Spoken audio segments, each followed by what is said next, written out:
se había quemado el 30% de su cuerpo. Yo les decía, pero que me explicaran quién, cómo. Una bebé que llegaba a cambiar la vida de mi esposo y la mía, porque era nuestra ilusión de formar una familia. Por la hemorragia intrauterina, él traga sangre y muere, o sea, él se ahoga en mi vientre. Madres que perdieron a sus hijos recién nacidos o al momento de dar a luz, muertes que según ellas se hubieran podido evitar. Si el doctor hubiese hecho caso a esta cita, de que era el 16 de enero que yo tenía que tener a mi bebé. Si veían que era un parto estancado, debieron tomar la decisión de una cesárea. La muerte de Nicolás se hubiera podido evitar, claro. Estos casos son más comunes de los que uno puede creer en Colombia. Nosotros tenemos aproximadamente 45.000 defunciones en total. ¿Pero por qué suceden? Muchas de las muertes gestacionales aquí se dan por demoras. Estas madres también dicen que fueron víctimas de prácticas deshumanizantes. Me ponen en el mismo piso donde están cientos de mamás con sus bebés, donde tengo que escuchar toda la noche a los bebés llorar.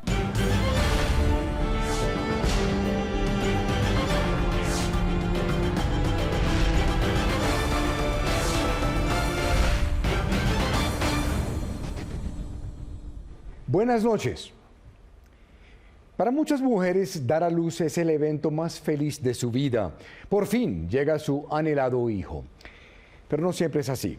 Hace poco Séptimo Día pudo establecer que hay un alarmante número de casos caracterizados con un término que generará temor en cualquier mujer embarazada: violencia obstétrica, la que ha llevado a ciertas madres a recordar el nacimiento de su hijo como el dolor más profundo de su vida.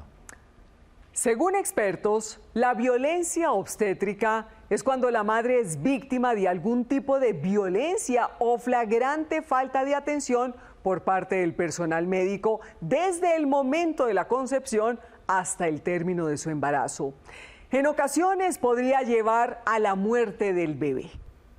Esta noche les mostraremos los casos de 3 madres que perdieron a sus bebés y que están sumergidas en un profundo dolor.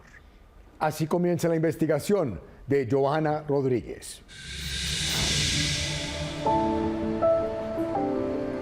La ilusión de Natalia Parra y Andrés Arnedo, 2 jóvenes enamorados, siempre fue tener un bebé.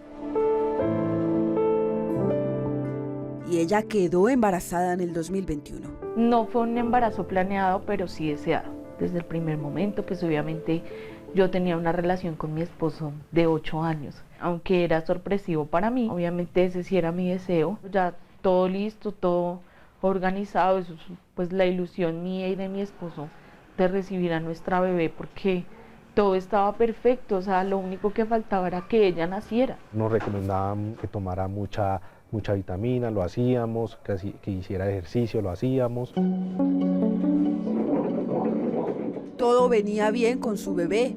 Fueron muy juiciosos durante ese embarazo para que ningún error se presentara. Asistíamos muy puntuales a los controles que le asignaban. No podemos decir que fallamos en una cita, no, todo estaba bien. Los médicos, tanto particulares como los de la EPS, afirmaban que la bebé venía en un buen estado. Y el día tan esperado de Natalia y Andrés se acercaba. En el 9º mes de embarazo, es decir, en enero de 2022, les dieron la fecha en la que por fin iban a conocer a su bebecita. Debía presentarme a la clínica Santa Bárbara el 16 de enero a las 7 de la mañana porque ahí cumplía mis 40 semanas. Con el doctor Diego Alejandro Becerra Cornejo y me dice que si a esa fecha no he tenido ningún dolor, contracciones, no he tenido rompimiento de fuente, tengo que ir para que me induzcan parto o en su defecto me practiquen una cesárea. Y fue a la clínica CAFAM Santa Bárbara, al norte de Bogotá. Yo decido asistir el 15 de enero a la clínica CAFAM Santa Bárbara. Obviamente ya tenía contracciones. En el barrido ecográfico la persona que me practica esta ecografía me manifiesta que la bebé viene muy grande, que si yo dejo pasar más tiempo y la bebé crece, era muy poco probable que pudiera tener un parto natural. Se devolvieron a su casa, felices por esa bebecita que venía grande y confiados de que al otro día la conocerían, el 16 de enero del 2022. Tener a tu bebé que esperabas con ansias, cargarla, escucharla reír, escucharla llorar. Ese día llegaron muy temprano a la clínica CAFAM Santa Bárbara, al norte de Bogotá. Llego a las 7 de la mañana con todos mis implementos, ingreso, me recibe el doctor Camilo Ernesto Muñoz Martínez, quien me monitorea, me dice que está todo perfecto, pero que la verdad el cuello sigue muy cerrado. Pero a eso de las 3 de la tarde determina que las contracciones no son suficientes, que hay muchos pacientes en la sala, entonces que no me puede inducir el parto, que puedo esperar hasta el siguiente miércoles, que porque una mamá primeriza puede incluso llegar hasta la semana 42 de embarazo para tener su bebé. Y efectivamente, como una mamá primeriza, sin ninguna experiencia, Natalia confió en la palabra del médico Camilo Ernesto Muñoz, pero nunca se imaginó lo que sucedería con su pequeña ilusión. Yo me fui confiada a caminar, a hacer lo que él me dijo, pero al otro día, cuando me levanto a las 7 de la mañana, ya no siento mover la bebé. De una vez me arreglo y salgo con mi maleta para la clínica, y cuando me atienden, que de hecho me dejaron en sala de espera, aún yo manifestándoles que no sentía mover a mi bebé, cuando me pasan a hacer el monitoreo, la bebé ya no tenía latidos. No entendía, sabiendo que el día anterior estaba todo perfecto y el médico no me quiso dejar. Lo que sucedió después fue para ella como el peor día que una madre puede vivir. Ellos muy insistentes que me practicara un trabajo de parto, que hiciera parto natural. Cuando yo le digo, bueno, listo, ¿y cuáles son las ventajas? Me dice, las ventajas es que te recuperas más rápido. Y aún con su bebecita muerta en su barriga. ¿Cuánto tiempo tuvo usted a su bebecita en el estómago ya sin vida? Todo el día, desde las 8:30 de la mañana hasta las 6:30 que me subieron para alistarme, a las 7 de la noche ingresé al quirófano. Me parece ilógico que los médicos dejaran a la bebé tanto tiempo dentro de mi esposa. ¿Por qué les duele tanto hacer una cesárea? Sin embargo, Natalia recuerda que no dilató lo suficiente. Terminaron haciéndole una cesárea, pero lo peor estaría por venir. La ginecobstetra de ese momento, que me iba a atender la cesárea, me dijo que tenía que hacer el reconocimiento de la bebé en el quirófano. Le ruego yo a la doctora que por favor dejara que mi esposo me acompañara a la cirugía, y me dice que no, que eso no es posible. Su deseo no se cumplió, y así, sola en una sala de quirófano, reconoció el cadáver de su bebé. Yo sí la pude ver solamente como unos 10-15 minutos. Recién salí de la cesárea, pero pues obviamente yo estaba bajo efectos de la anestesia general. Me la pasaron como en una camilla, envuelta como en una tela blanca. Necesitaba un apoyo emocional, o sea, no es fácil tú hacer el reconocimiento de tu bebé muerto. Luego de eso, Natalia asegura que los siguientes 3 días de recuperación fueron para ella como un infierno. Me ponen en el mismo piso donde están cientos de mamás con sus bebés, donde tengo que escuchar toda la noche a los bebés llorar, donde entra una y otra enfermera a preguntarme a qué horas voy a lactar a mi bebé o dónde está mi bebé, donde no se toman ni siquiera el trabajo de leer una historia clínica, sino entran y te preguntan ¿dónde está tu bebé? ¿A qué hora lo vas a lactar? ¿Cuántas veces más o menos usted tuvo que explicarle a los médicos de esa clínica lo que le había sucedido con su bebé? Muchas veces, cada vez que entraba una enfermera. Y lo que escuchaba de los médicos la atormentaba cada vez más. Por momentos se acercaba un psicólogo, pero lo que me decía era, tranquila, todo pasa por algo, pero es que nada va a reemplazar mi bebé, ni siquiera otro hijo. porque es que ella era única, o sea, la estábamos esperando a ella. No porque llegue otro bebé significa que ese bebé viene a reemplazar a mi hija o a quitarme ese dolor. ¿Usted no busca a este médico Camilo Ernesto Muñoz? Camilo Ernesto, hasta el momento, no apareció, o sea, yo nunca supe, él nunca me dio la cara, nunca me dio ninguna explicación. El doctor simplemente no volvió a tener contacto conmigo. Natalia y Andrés preguntaron a la clínica CAFAM Santa Bárbara por qué había muerto su bebé, si venía bien. Y según ellos, esto les contestaron. Cuando yo salgo de la cesárea, la doctora dice que fue porque la placenta se trombosó. Fue algo así como que se me coaguló la sangre y esos coágulos pasaron por el cordón umbilical y viajaron en el cuerpo de la bebé. Una respuesta que ni Natalia ni su esposo Andrés entendían y que los llenó de escepticismo. Por eso buscaron a Medicina Legal para un segundo examen. Y el cuerpo sin vida de esta recién nacida fue trasladado. Allá en Medicina Legal permaneció 3 meses bajo investigación. El resultado fue revelador. Determina Medicina Legal que la placenta estaba bien y el cordón umbilical bien. No tiene hallazgos patológicos específicos de la placenta. Ese resultado los dejó con más dudas sobre la muerte de su pequeñita. Pero recuerdan que según Natalia, la clínica CAFAM Santa Bárbara les había dicho que la muerte del bebé fue producto de un problema de coagulación en su placenta. El resultado de Medicina Legal claramente contradice a esa clínica, según Natalia y Andrés. La muerte de mi bebé no tenía que pasar, no debía darse, porque era una bebé sana, era una bebé que venía muy bien en todo su sentido, en todos sus órganos. Ese mismo mes, enero del 2022, decidieron emprender acciones legales. En este momento hay una denuncia penal instaurada en la Fiscalía, está instaurada contra el médico tratante, Camilo Ernesto Muñoz. La clínica es civil y solidariamente responsable por lo sucedido con nuestra bebé, porque pues el médico está adscrito a esta clínica, ¿no? Séptimo Día buscó la versión de la clínica CAFAM Santa Bárbara y aunque no quisieron responder en entrevista, ellos enviaron el siguiente comunicado.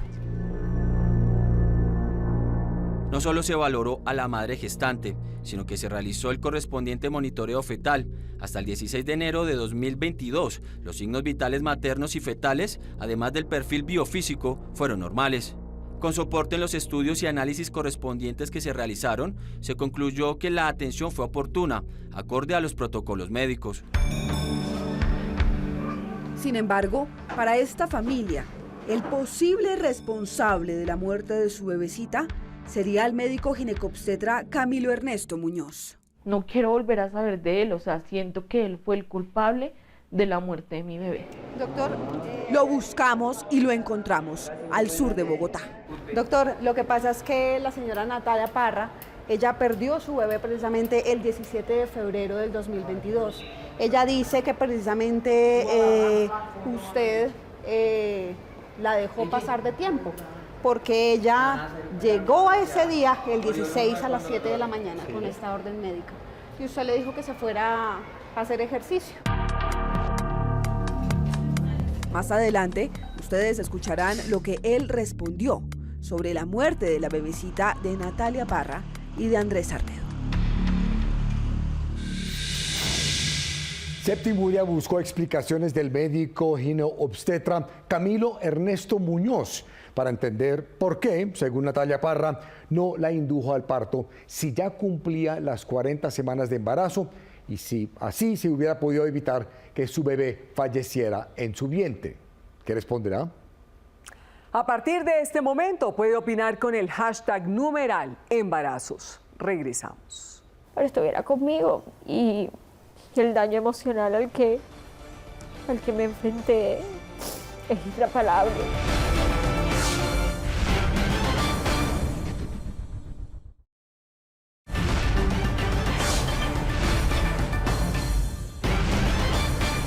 Las prácticas deshumanizantes o violencia obstétrica durante y después del embarazo se hacen escuchar cada vez más en Colombia. Vienen de las voces de madres gestantes que afirman que fueron víctimas de maltrato, víctimas de negligencia y desatención médica, también de medicación excesiva para dar a luz o de procedimientos médicos no autorizados durante el parto y el nacimiento de sus bebés.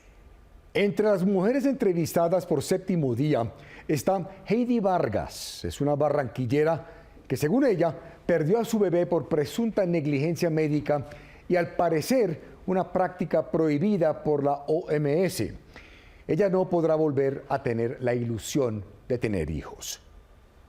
Así continúa la investigación de Joana Rodríguez.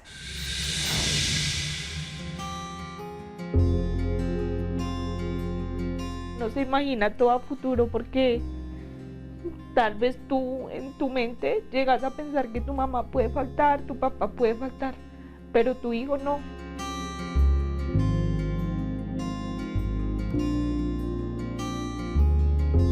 Natalia Parra y Andrés Arnedo perdieron a su primera hija en enero de 2022. Según ellos, por una aparente negligencia del médico ginecobstetra Camilo Ernesto Muñoz. Por el actuar negligente de un médico, pues el desenlace ya lo conocemos. Con un desenlace fatal, que se hubiese podido evitar si el doctor hubiese hecho caso a esta cita, de que era el 16 de enero que yo tenía que tener a mi bebé. Doctor, Séptimo Día buscó al médico ginecobstetra Camilo Ernesto Muñoz y lo encontramos al sur de Bogotá. Más adelante verán lo que respondió. Casos como el de Natalia Parra son más comunes de los que uno puede creer en Colombia. Según las cifras del DANE, en el 2021 murieron 35.127 bebés. La cifra de bebés que murieron en el embarazo o en el parto corresponde a 30.709, mientras que las muertes neonatales, es decir, desde el primer momento de vida fuera del vientre de su mamá hasta el día 30, es de 4.418. En promedio, en Colombia estamos teniendo 45.000 defunciones anuales. Según Ángela Muñoz, directora de la Fundación HIC, que hoy apoya la muerte gestacional y neonatal, la mayoría de estas muertes se hubieran podido evitar con atención oportuna y de calidad. La humanización abarca la prestación del servicio de salud en términos de calidad en todas las dimensiones de ese ser humano que se está atendiendo, en las mejores condiciones, sin demoras, porque aquí vemos en estos procesos muchas de las muertes gestacionales aquí se dan por demoras. Según ella, en muchos de estos casos, al dolor por la muerte de ese bebé, se generaron tratos deshumanizantes que sumaron más dolor.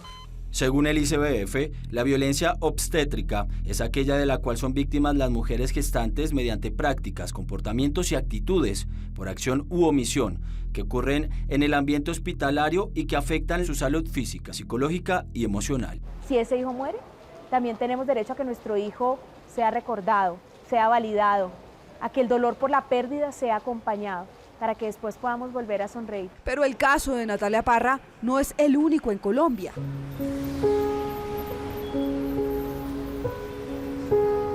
Heidi Vargas es una barranquillera, trabajadora de la salud, tiene 39 años y hace 4 iba a tener a su tercer hijo. Fue un bebé deseado desde antes de que saliera una prueba positiva. Siempre soñé tener un último hijo. Nancy Ramos es su mamá. La etapa de abuela es la más hermosa después de ser madre. Uno vive plenamente la vida cuando tiene nietos. Todo venía bien durante su embarazo. Según ella, la única alerta que tenía era una cirugía que le habían practicado un año atrás en el útero. Decían que yo no tenía ningún problema para quedar embarazada. En ese momento, siempre en mis controles con la ginecóloga de alto riesgo, yo le preguntaba, doctora, ¿cómo va a nacer mi bebé? Entonces me dice, él debe nacer por cesárea, porque la conización lo que hace es que el útero no llegue a la dilatación del 100% como se espera. El día tan esperado para conocer a su pequeño se acercaba. Le faltaban 3 semanas. pero recibió una noticia inesperada en los chequeos de rutina. A mí me valoraron el 9 de agosto del 2019. Cuando me hacen la ecografía, es que sale que ya yo tenía la vesícula inflamada. Según Heidi y sus abogados, la médica Irina Molina ordenó la inducción al parto.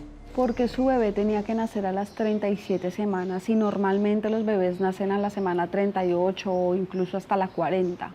Porque el tener el problema de vesícula ya lo ponía en riesgo a él de contaminación. Y lo peor estaba por pasar. Me levanto nerviosa, casi no dormí, oré antes de irme, me sentí insegura cuando ingresé. Pero Heidi confiaba en el criterio médico. Llegó incluso temprano, el 10 de agosto de 2019, a la clínica La Asunción en Barranquilla. 7:30 de la mañana aproximadamente hago mi ingreso.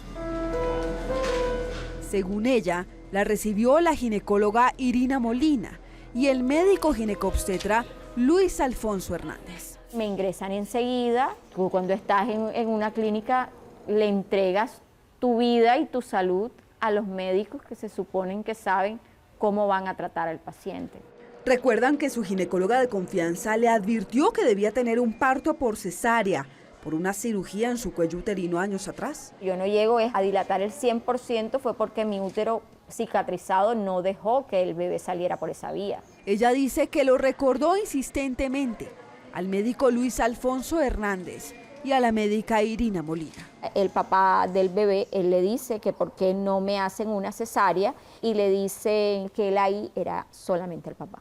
¿Usted pidió que le hicieran la cesárea? Sí. A él, mi hermana, le dice, doctor, ven acá porque ella no le hacen una cesárea. No, ella puede parir, ella va a parir. Desde que ellos inician en mi historia clínica aparecen los antecedentes. Y yo a ellos se los dije, doctor, pero es que en el ingreso la doctora dijo que debía ser cesárea. No, tú puedes parir. Heidi recuerda que empezó su labor de parto intentando pujar, pero no dilataba. Yo tenía fuertes dolores de parto, los sentía más fuertes de los dolores que había tenido en mis partos normales. Incluso, según ella, la médico Irina Molina ordenó inyectarle un medicamento. Me pusieron oxitocina. La oxitocina era para la dilatación. Pero lo que sucedió después, Heidi lo describe como lo peor de toda su vida. El médico se sube con el antebrazo y empuja hacia abajo. Cuando a mí me hace la maniobra, cuando yo decaigo en la silla de parto, no tuvieron en cuenta los detalles que me hacían diferente a las otras maternas que podrían estar ahí. Horas después de vivir ese traumático momento, Heidi despierta en la UCI. Mi intranquilidad era saber por el bebé. No escucho que mi bebé llora. Yo pregunté, ¿por qué no llora? Y no me contestaban. ¿Pero usted sí preguntaba insistentemente a los médicos por su bebé? Los médicos y las enfermeras me eran muy esquivas, porque yo obviamente preguntaba y preguntaba con insistencia. Ella ya presentía que algo estaba mal. Cuando llega la psicóloga que me entra a visitar, siempre me trataba pues de decir que ya yo era mamá. Yo decía, ¿ella por qué me dice que ya yo he sido mamá? O sea, ella no me decía, es que tu bebé falleció. No se atrevía a decírmelo. Heidi dice que permaneció en la UCI por 3 días sin saber de su bebé. Fue el papá del niño quien le dio la trágica noticia. Me encontró llorando y me preguntó que yo por qué lloraba. Yo estaba llorando desconsolada. Una mamá nunca va a querer que su hijo se le muera, ninguno. O como mamá te digan, ven acá, tú tienes 3 hijos, escoge cuál de los 3 quieres que se muera.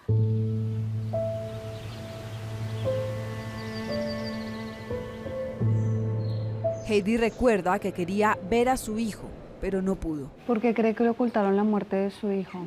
De pronto porque como yo estaba tan grave, en proceso de recuperación en la UCI, pienso que fue por eso que ocultaron la noticia, pero eso se siente. O sea, el vacío y la tristeza que yo sentía. Su familia adelantó las exequias. Ella dice que para no perturbarla. No lo pude conocer porque me negaron conocerlo, tomaron las decisiones de después enterrarlo rápidamente, porque eso a mí me faltó despedirlo.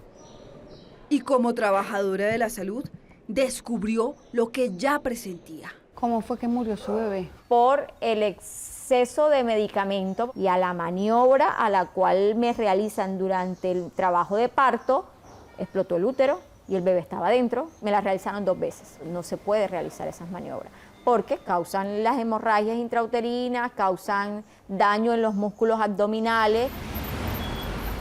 Por eso Heidi decidió emprender acciones legales. Nuestra firma lleva 2 procesos, uno de naturaleza civil contra la clínica La Asunción, los médicos que participaron en el procedimiento, y a su vez también llevamos un proceso de carácter penal por lesiones culposas.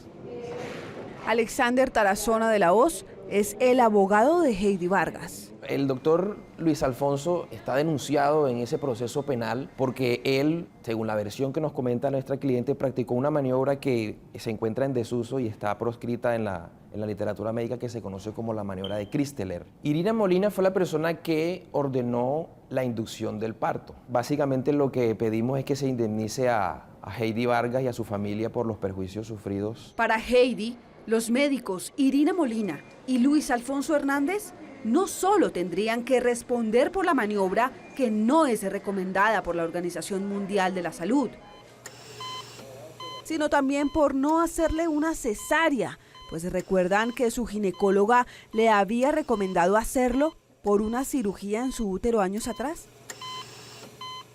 Según Heidi, el resultado de esas decisiones fue nefasto. Jerónimo lo sacan y sigue la cirugía mía. La cirugía mía era parar la hemorragia, por eso sacan útero, por eso sacan ovario y por eso me empaquetan. Ahora, ¿cómo se siente eso? Saber que no va a volver a ser madre. Te sientes como amputada. Era difícil porque me mutilaron. Era algo inesperado. Perdí el útero, que es la posibilidad 100% de volver a tener hijos. Si veían que era un parto estancado, debieron tomar la decisión de una cesárea y no dejarme hasta las 72 horas. Hubiese estado bien yo y hubiese salido con un bebé en los brazos. Sometimos el caso de Heidi a un dictamen pericial de un ginecobstetra. Un procedimiento de cesárea hubiese salvaguardado la vida del bebé de Heidi. Heidi dice que no ha vuelto a tener contacto con esos médicos. Séptimo Día decidió buscarlos. Llamamos insistentemente, pero sin éxito, a la médica Irina Molina. Sistema correo de voz. También intentamos comunicarnos con el médico ginecobstetra Luis Alfonso Hernández. Su llamada está siendo transferida al buzón de mensajes. Y vinimos a buscarlo hasta acá al norte de Barranquilla, donde está trabajando como ginecólogo. Queríamos conocer su versión y preguntarle en cámara sobre la maniobra de Christeler, saber si conocía o no que esta maniobra está prohibida por la Organización Mundial de la Salud y conocer si había leído o no la historia clínica de ella.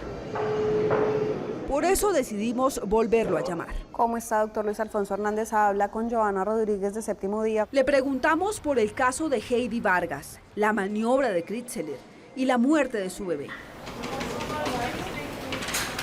El médico Luis Alfonso Hernández aseguró que sí conocía la historia clínica de ella, que la atendió después de varios días en proceso de inducción de parto.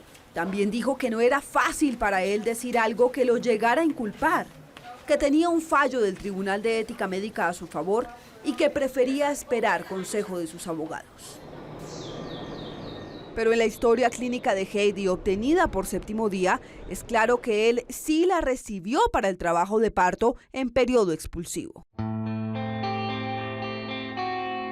Pero recuerdan que Heidi lo señala directamente a él de hacer esa maniobra no recomendada. O sea que este médico Luis Alfonso Hernández Amín se pone encima suyo y le hace presión hacia abajo para que el bebé salga. Sí, así.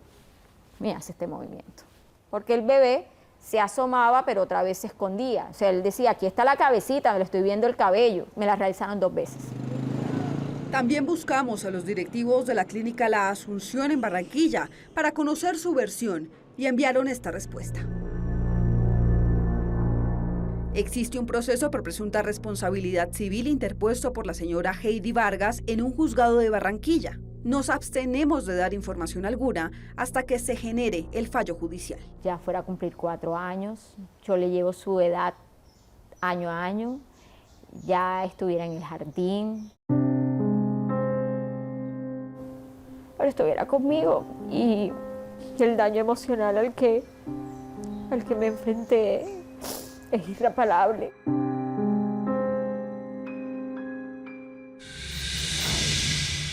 ¿Qué responderá el médico Camilo Ernesto Muñoz sobre las presuntas inconsistencias en la inducción del parto de Natalia Parra, que al parecer desencadenaron en la muerte de su primer hijo en su propio vientre?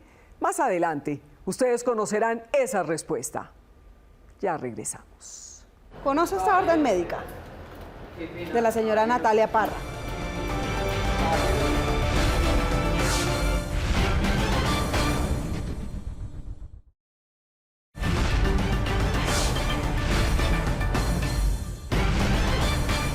Ustedes ya conocieron 2 casos de mujeres que perdieron a sus bebés por presunta negligencia médica y que según ellas fueron víctimas de prácticas deshumanizantes durante el proceso de su parto. Ahora ustedes conocerán el caso de Sandra Espinel, una madre que, a diferencia de las anteriores que ustedes ya conocieron, logró dar a luz a su bebé, pero murió 12 días después. ¿Cómo falleció? ¿Qué están haciendo las autoridades de salud para evitar que más casos como estos ocurran en el país? Así termina la investigación de Joana Rodríguez.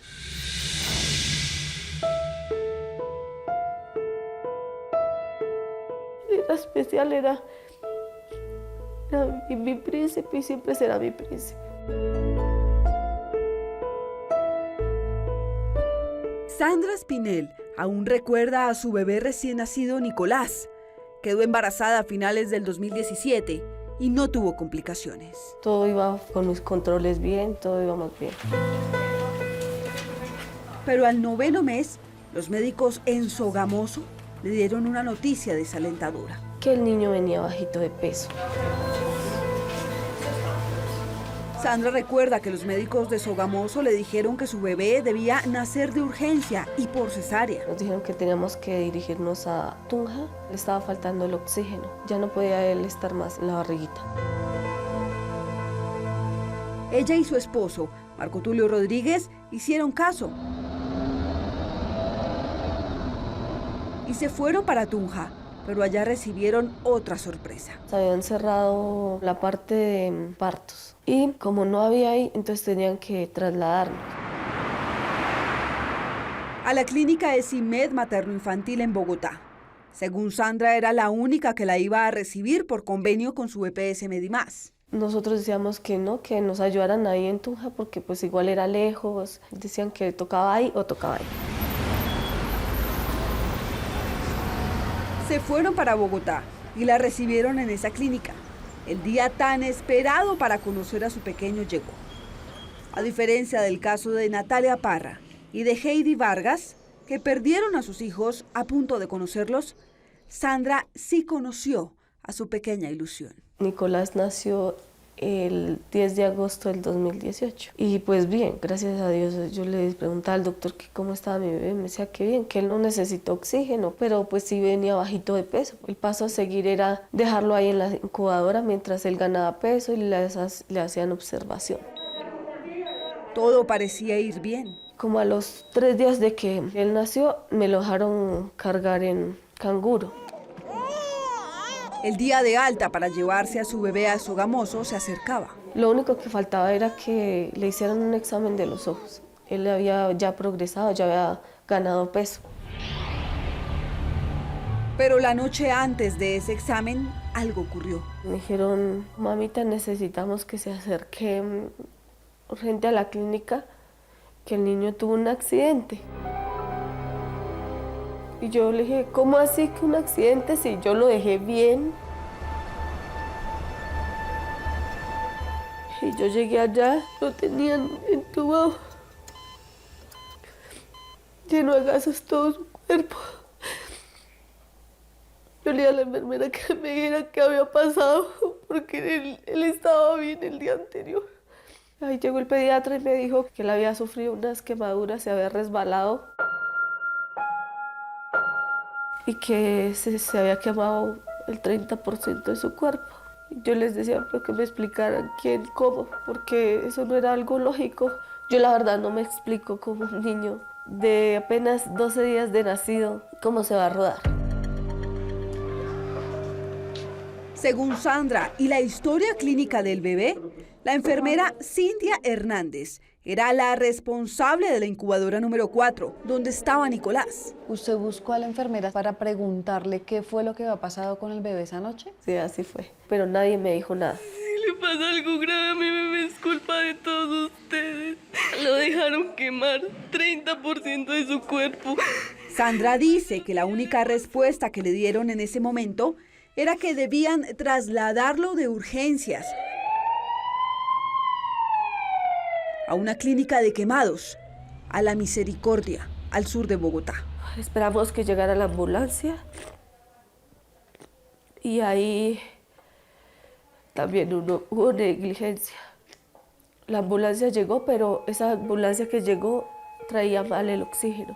El tiempo corría en su contra. Porque es que estaba en juego la vida del niño. Tuvimos que esperar que llegara otra ambulancia. Ese camino se me hizo eterno al llegar a la otra clínica. Cuando llegamos allá,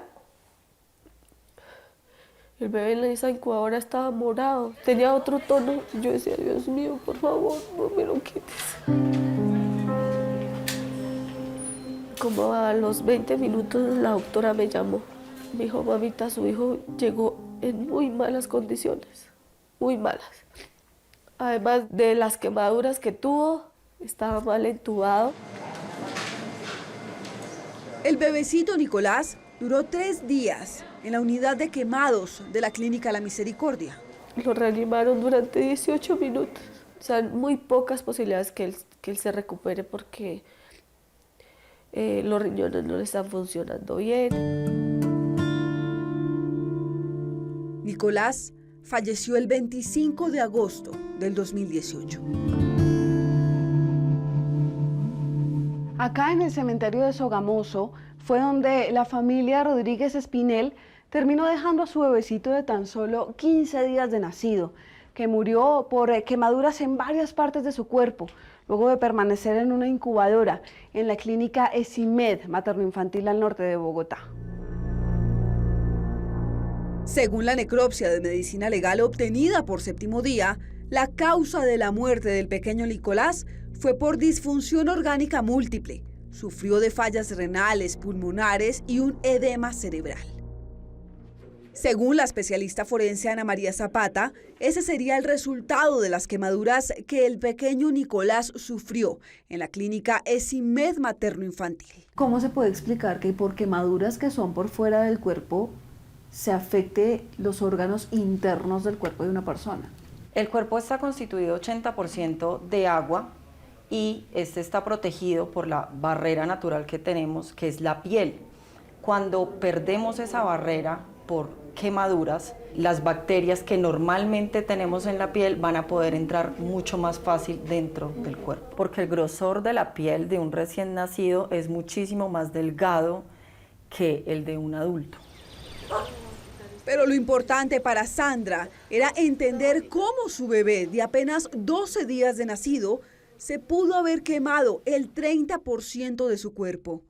¿Recuerdan que ella no creyó a la explicación que le dio la clínica ESIMED materno-infantil? Es que ellos estaban medio, ahora apenas medio mueven los bracitos y eso. ¿Cómo se va a rodar? Las quemaduras que tenía Nicolás estaban en diferentes partes del cuerpo, tanto del lado derecho como izquierdo, en brazos, en piernas, en genitales, lo cual no me hace pensar en una caída de una incubadora. Entonces, ¿cómo se pudo haber quemado este bebecito Nicolás? Esta es la versión del abogado Jesús Giraldo. Él defiende a Sandra y a su familia. Nosotros tenemos un investigador privado acá que adelantó una serie de entrevistas y allí en una de las hipótesis que él concluye es que este menor fue quemado con bolsas de agua caliente y que en esos momentos no se encontraban las enfermeras en el piso al cuidado de estos menores. Por eso, para la familia Rodríguez Espinel, las que tendrían que responder serían la enfermera Cintia Hernández, encargada de la incubadora, y la enfermera jefe, Nubia Janet Hernández. Aquí es claro el homicidio culposo. Después de la muerte del pequeño Nicolás, Sandra dice que no ha tenido explicaciones de las enfermeras Cintia Hernández y su jefe, la enfermera Nubia Janet Hernández. Según ella, tampoco la clínica de CIMED materno-infantil le ha dado respuestas. Séptimo día, buscó a las enfermeras, pero no fue posible encontrarlas. También buscamos a Hugo Armando Méndez, gerente general de CIMED para ese momento, pero nos dijo que iba a revisar los documentos del caso y no nos contestó. Lo único que hice fue ir a la fiscalía y demandar. 6 días después de la muerte de Nicolás, la clínica CIMED materno-infantil fue cerrada. Un año después, en el 2019, la Superintendencia Nacional de Salud la sancionó por 2.200 millones de pesos. Pero en lo penal, la justicia realmente no ha llegado. A mí ninguna plata me va a volver a mi hijo. Lo único que yo quiero es, la verdad, cárcel para esa gente. Hasta 9 años tendría la Fiscalía para mover este caso, imputarle cargos a las que serían las presuntas responsables de la muerte de este pequeño y no permitir que este caso prescriba. ¿Se acuerdan del caso de Natalia Parra y Andrés Arnedo? Ellos perdieron a su bebé antes de nacer en la clínica CAFAM Santa Bárbara, al norte de Bogotá, y señalan al médico Camilo Ernesto Muñoz como el presunto responsable. El doctor no acató de que yo tenía que tener una inducción del parto el día 16. Séptimo día buscó al médico Camilo Ernesto Muñoz y lo encontramos al sur de Bogotá.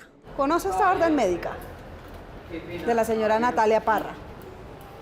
Caballero, disculpe. Doctor, lo que pasa es que la señora Natalia Parra, ella perdió su bebé precisamente el 17 de febrero del 2022.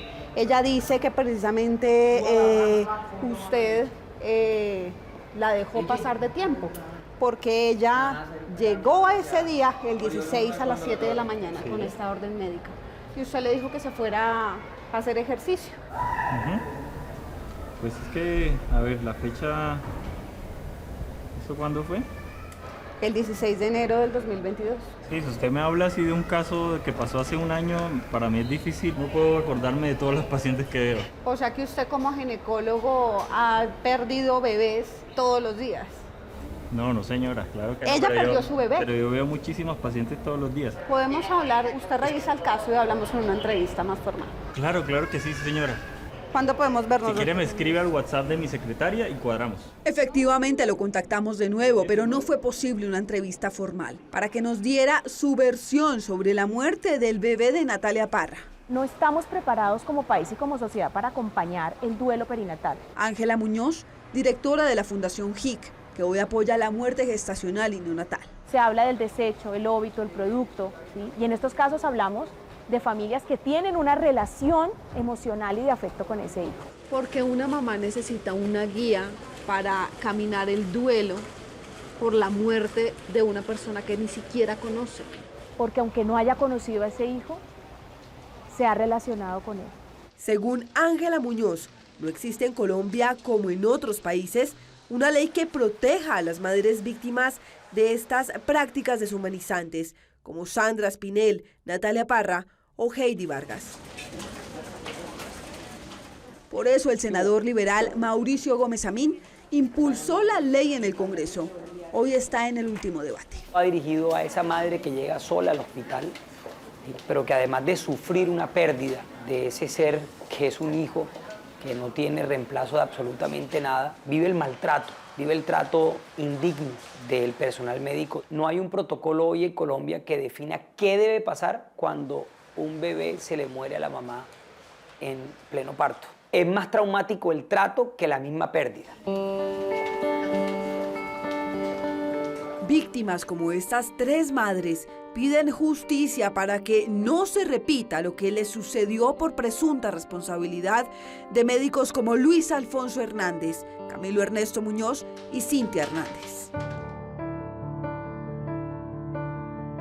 Nunca pensé que mi vida fuera a dar ese giro. Fue un bebé que yo esperé con mucha ilusión.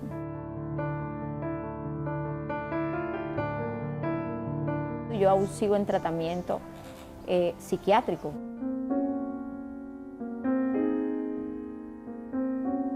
Nadie se pregunta de verdad cómo se siente uno como mamá de entrar a una clínica a tener a su bebé y salir de una clínica sin nada.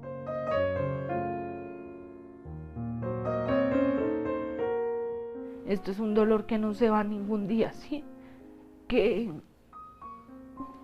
tú tratas de afrontar la vida y seguir adelante, pero no pasa.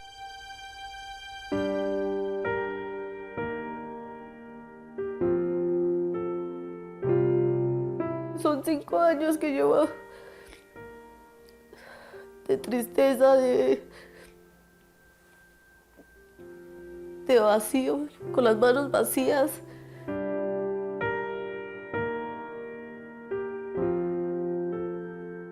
De que la gente diga, ya vendrá otro niño, ya vendrá otra niña, ya vendrá. Ningún hijo va a reemplazar a otro.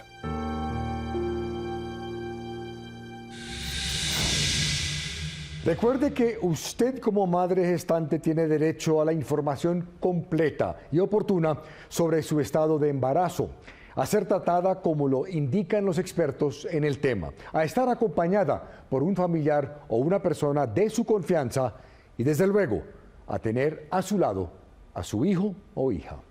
Si tiene una historia que contar o una denuncia que hacer, escríbanos en la dirección que aparece en pantalla. También me pueden escribir a mí, la dirección también aparece en la pantalla. Si quieren revivir el capítulo completo, lo pueden hacer a través de www.septimodia.co o en nuestro canal de YouTube, Séptimo Día Caracol. Gracias por acompañarnos. Nos vemos aquí el próximo domingo, el Séptimo Día.